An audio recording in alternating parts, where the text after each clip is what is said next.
Assalamu alaikum wa rahmatullahi wa barakatuh, sister. So you've written into us about some concerns you have about your current engagement to your cousin. You've been engaged for some 4 years now, but you've not yet had your nikah, and it's causing problems that this man, he wants to spend more time with you and be in pictures with you, and it's making you feel very uncomfortable because you're rejecting this, and it's making you feel bad. So I want to begin by reassuring you that what you're doing is not wrong. Actually, what you're doing is very right. At this point, you're not married, even though you plan to get married. You're not married right now, so you're not halal for each other. So you're doing the right thing to turn him away.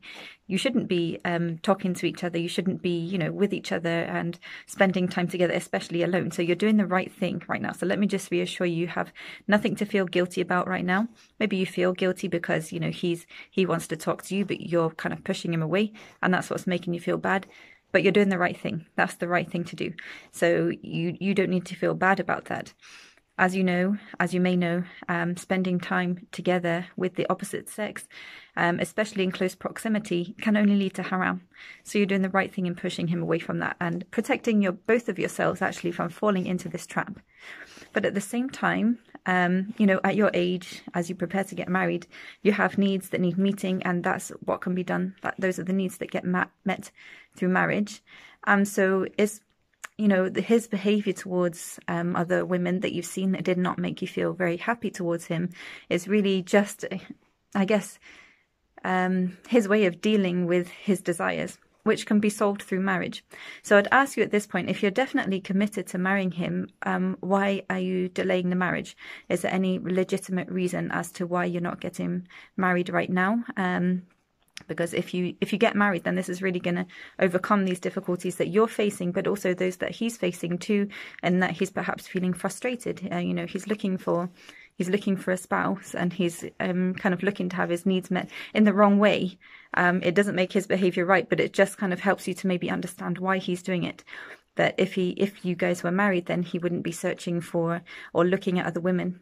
He'd be more inclined to lower his gaze because he's married to you. So I ask you to consider why it is that you're delaying your marriage. Maybe you have a legitimate reason, but if there is no legitimate reason, then I see no reason why you should push forward with the marriage to avoid the difficulties that you're going through and pushing him away, because you wouldn't have to anymore, because you'd be halal for each other once you've got married, and you'd be able to find comfort with each other. But obviously there may be reasons why you can't get married at the moment, and that's fine too. But in the meantime, if you're committed to getting married at some point in the future, then there are better ways that you can maintain contact in the meantime. So if you do want to spend time with him and talk to him and get to know each other, then this should be done in the presence of other people. So have the families present, make it a family gathering where you can get to know each other, but you're in the presence of other people. Or if he wants to message you, or you want to have a conversation through WhatsApp or whatever, have somebody else, have your mahram present in this conversation, so that it's always being monitored by someone else. One, it will stop you from going astray. You have somebody to pick you up if he's making inappropriate comments, or if you are too, to really pull you away from that. But it enables you maybe to get to know each other before the marriage. So make sure any contact that you do have with him at this point, whilst you're not married, is kept within the boundaries of Islam, that won't enable you to kind of go out of the path of Islam. But do also be aware that such contact can come with its risks as well. Of course, the contact with other people present would be more in line with Islamic values, because you wouldn't be alone together. Do be aware that such contact can also lead to the development of stronger feelings towards one another. And if you don't then go on to get married, then this could cause difficulties for both of you moving forward. Because you've developed these emotions, and then maybe if one of you decides to back out of the marriage, then it's going to cause heartbreak for the other person. So do be aware that to have this kind of contact will come at a risk. But if you're committed to getting married at the end of the day, or the marriage is coming up soon, then this is a more suitable way of maintaining contact between the two of you until that time comes.